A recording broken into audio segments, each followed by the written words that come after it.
Hana mến chào cô bác, anh chị và các bạn. Nếu nhà cô bác, anh chị và các bạn có bột gạo, hãy vào bếp cùng với Hana làm một món bánh hấp đặc biệt này nhé. Không cần phải có bột gạo lọc, mình chỉ cần bột gạo thường là được.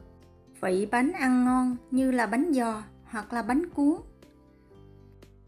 Trước tiên mình sẽ chuẩn bị phần bột trước. Đây là bột gạo Hana hay sử dụng. Cô bác, anh chị và các bạn sử dụng bất cứ loại bột nào cũng được. Mình sẽ rây vào tô 300g bột gạo. Sau đó cho vào từ từ 1 lít nước và khuấy đều lên.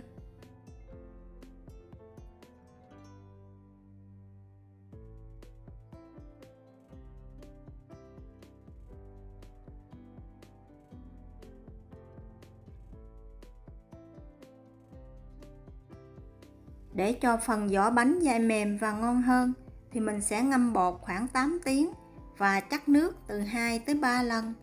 Cô bác, anh chị và các bạn chắc ra bao nhiêu nước thì mình cho lại bấy nhiêu.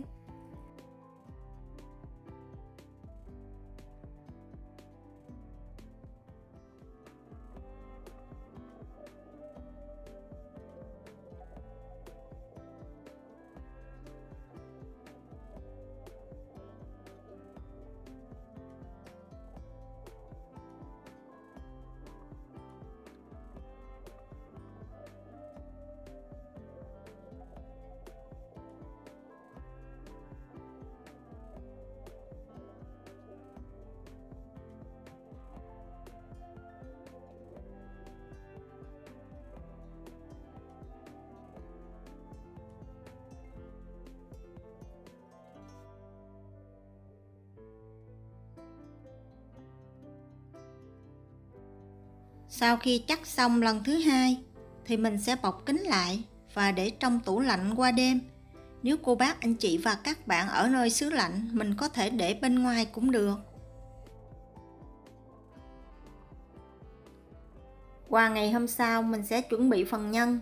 Nhân Hana sử dụng 20g nấm mèo. Sau khi rửa thật sạch, ngâm mềm và cắt nhỏ.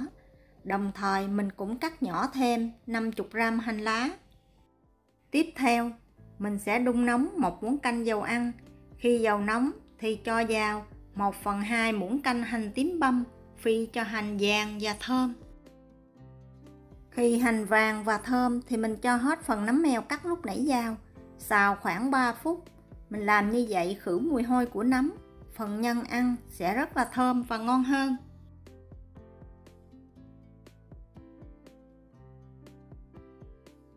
Sau 3 phút, cho hết phần nấm này ra ngoài dĩa và để cho thật nguội.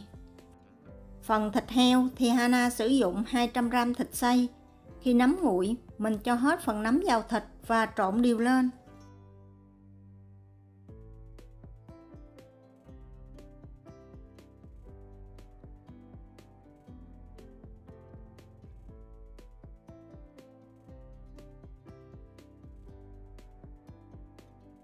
Gia vị nêm vào gồm có 1/2 muỗng cà phê đường cát và 1/4 muỗng cà phê bột nêm. Trộn đều cho hỗn hợp thịt nấm thấm đều gia vị và để qua một bên. Tiếp theo, mình bắt trở lại cái chảo lúc nãy xào nấm, thêm vào 1 muỗng canh dầu và đun nóng lên. Khi dầu nóng, mình cũng phi thơm 1 muỗng canh hành tím băm.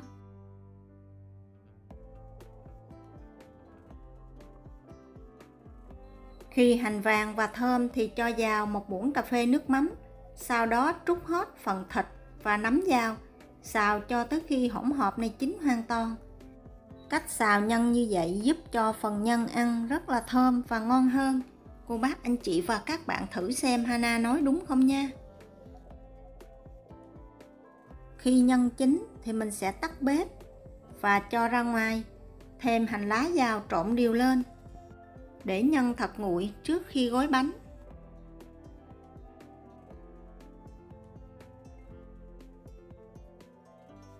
Xong phần nhân, mình sẽ chuẩn bị phần vỏ bánh. Đây là bột của Hana ngâm sau 1 đêm trong tủ lạnh. Bột sau 1 đêm lắng xuống hoàn toàn. Lúc này mình chỉ cần nghiên tô là đã chắc bỏ hết phần nước trong một cách dễ dàng. Phần bột này Mình sẽ cân lên lấy tổng cộng là 800g. Nếu không đủ thì cô bác anh chị và các bạn thêm nước, sao cho tổng cộng phần bột này 800g là được. Nếu hơn thì mình để cho phần bột này lắng xuống một chút nữa, mình chắc bỏ phần nước trong bên trên.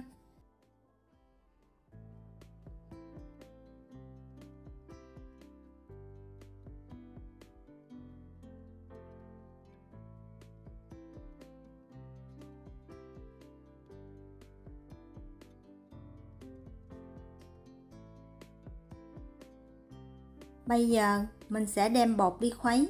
Trước khi khuấy, cho vào bột 1/2 muỗng cà phê muối và 35g mỡ heo. Mỡ heo giúp bánh mềm và ngon hơn là cô bác anh chị và các bạn dùng dầu ăn. Khuấy đều hỗn hợp bột lên, sau đó mình mới mở lửa, khuấy ở lửa vừa cho tới khi hỗn hợp hơi đặc lại ở dưới đáy.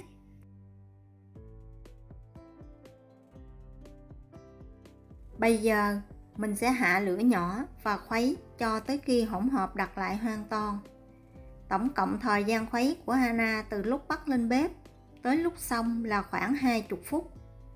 Mình tiếp tục khuấy như vậy cho tới khi cô bác anh chị và các bạn mình lấy thử một ít bột, vò vào tay, bột thành một khối không bị chảy xệ là bột đạt. Mình đừng khuấy khô quá, vì nếu mà mình khuấy bột khô quá, phần bột bánh ăn bị cứng không ngon.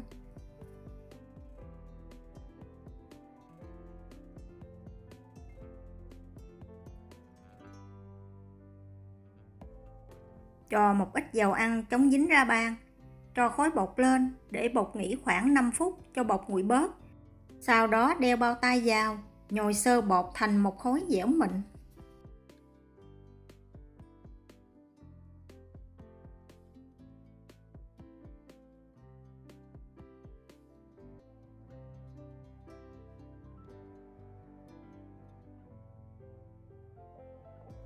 Đây là phần bột của Hana sau khi thành phẩm, bột rất là dẻo và mịn. Mỗi viên bánh thì Hana chia bột khoảng là 20g. Nếu cô bác anh chị và các bạn thích ăn lớn hơn hoặc nhỏ hơn tùy ý, nhưng mà 20g là Hana thấy vừa. Sau khi vo tròn, ấn dẹp cho bột mỏng ra, mình cho nhân vào và túm tròn lại.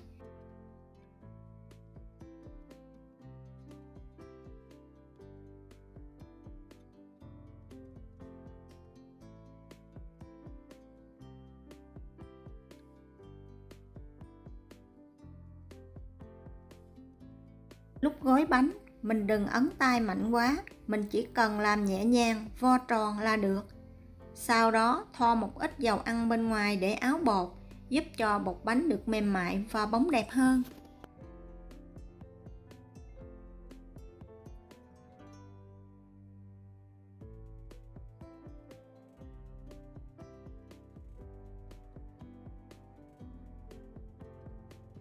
Sau khi tạo hình xong thì mình cho vào sửng và đem đi hấp.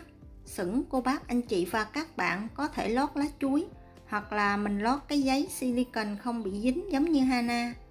Sau đó đem đi hấp ở lửa vừa 20 phút. Trong 20 phút, thỉnh thoảng cô bác anh chị và các bạn nhớ dỡ nắp ra từ 2 tới 3 lần. Mình làm như vậy, phần bánh không bị biến dạng và phần nhân bên trong không bị bục ra ngoài. Sau 20 phút, tắt bếp, dỡ nắp ra hoàn toàn và quét lên mặt bánh một lớp mỏng dầu ăn. Cuối cùng mình sẽ pha phần nước chấm. Nước chấm thì Hana sử dụng 1 muỗng canh đường cát, 1 muỗng canh nước mắm, 3 muỗng canh đường cát và khuấy cho đường tan hoàn toàn. Nước mắm này mình pha dạng chua ngọt giống như nước mắm mình ăn bánh cuốn. Sau khi đường tan thêm vào nửa muỗng canh nước chanh, một ít ớt bằm hoặc là ớt xào giống như Hana, khuấy đều lên. Vậy là Hana vừa chia sẻ với cô bác, anh chị và các bạn thêm một món bánh được làm từ bột gạo. Bánh ăn ngon nhất là mình để nguội một xíu thì mình ăn, nhưng mà bánh để nguội hoàn toàn vẫn không bị cứng. Vỏ bánh thì dai mềm, có độ hơi giòn nhẹ. Hy vọng cô bác, anh chị và các bạn sẽ thích món ăn này. Nếu thích nhớ đăng ký ủng hộ kênh của Hana nhé. Hana cảm ơn.